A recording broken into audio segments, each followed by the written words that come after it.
एक शेयर का प्राइस है 35,000 रुपए और सिर्फ उसका डिविडेंड है 506 रुपए। सोच के देखिए, किसी की एक पूरे दिन की सैलरी से ज्यादा सिर्फ एक डिविडेंड में। लेकिन यही इंटरेस्टिंग पार्ट है, इतना बड़ा डिविडेंड देने के बाद भी स्टॉक खुद उतना एक्साइटेड नहीं लग रहा। तो चलिए समझते हैं पूरी कहानी शुरू से। बात करते हैं 3M इंडिया की। पिछले ट्रेडिंग सेशन में यानी कि 10 जुलाई को ये स्टॉक क्लोज हुआ था 35,220 रुपए पे, अपनी प्रीवियस क्लोज से 460 रुपए ऊपर, यानी कि 1.33% की तेजी के साथ। दिन भर में ये 34,745 से 35,450 के बीच घूमा। तो प्राइस तो स्टेबल ही है, थोड़ी सी तेजी के साथ।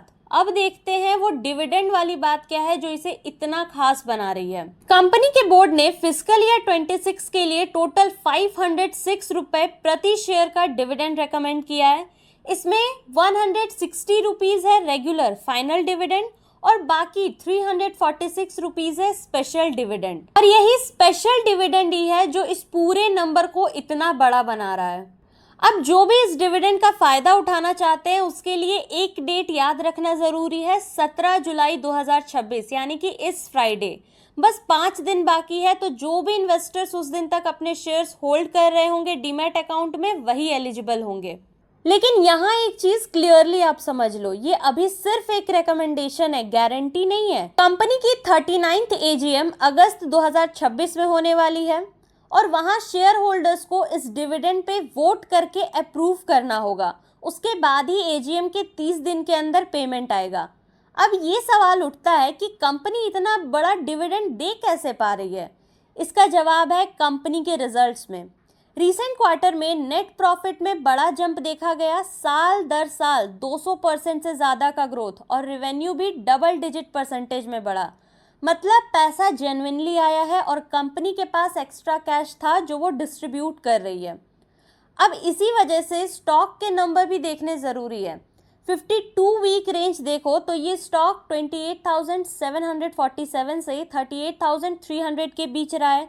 अभी ये अपने हाई से रफली 8% नीचे है। और अगर पूरी हिस्ट्री देखें तो यही स्टॉक कभी सिर्फ 230 रुपए का था और अपने पीक पे 41,000 तक पहुंचा है। एक जबरदस्त लॉन्ग टर्म जर्नी।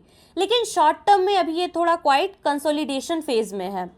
इसलिए प्राइस तो स्टेबल है, लेकिन डिविडेंड न्यूज उतना ड्रामेटिक मूव नहीं ला पाई जितना एक्सपेक्ट की जा सकती थी। अब दो कॉन्सेप्ट्स को क्लियर कर लेते हैं जो लोग अक्सर मिक्स कर देते हैं। फाइनल डिविडेंड कंपनी का रेगुलर एक्सपेक्टेड पे आउट होता है जो नॉर्मल सालाना प्रॉफिट से आता है। स्पेशल डिविडेंड तब आता है जब कंपनी के पास जेन्युइनली एक्स्ट्रा कैश हो, कोई वन टाइम गेन या एक्सेप्शनली स्ट्रॉन्ग ईयर।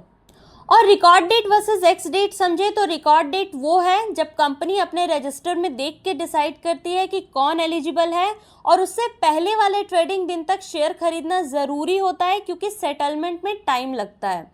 और एक लास्ट चीज़, कंपनी का डिविडेंड हिस्ट्री भी काफ़ी अप डाउन रहा है। 2022 में 850 रुपये प्रति शेयर दिया था, 2023 में ये घट करके सिर्फ 100 रह गया और अब 2026 में 506 बीच का नंबर है। लॉन्ग टर्म रिटर्न्स देखें तो स्टॉक ने 5 साल में 44 से 46% और 10 साल में 150% से ज़्यादा का रिटर्न दिया है।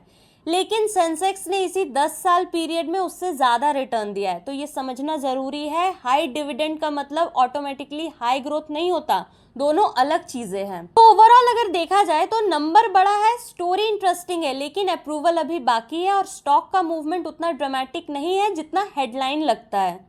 अब आपको क्या लगता है, हाई डिविडेंड स्टॉक्स बेटर है या ग्रोथ स्टॉक्स? कमेंट में ज़रूर से बताइएगा। और अगर ऐसी डिविडेंड स्टोरीज समझना पसंद है तो चैनल को सब्सक्राइब करना मत भूलिएगा। एंड एक डिस्क्लेमर है, ये वीडियो सिर्फ एजुकेशनल पर्पस के लिए है, कोई बाय एंड सेल रिकमेंडेशन नहीं है। तो किसी भी तरह की इन्वेस्टमेंट करने से पहले आप अपनी खुद की रिसर्च कर लें या किसी सेबी रजिस्टर्ड फाइनेंशियल एडवाइजर की सलाह ले लें। Thank you very much for watching the video.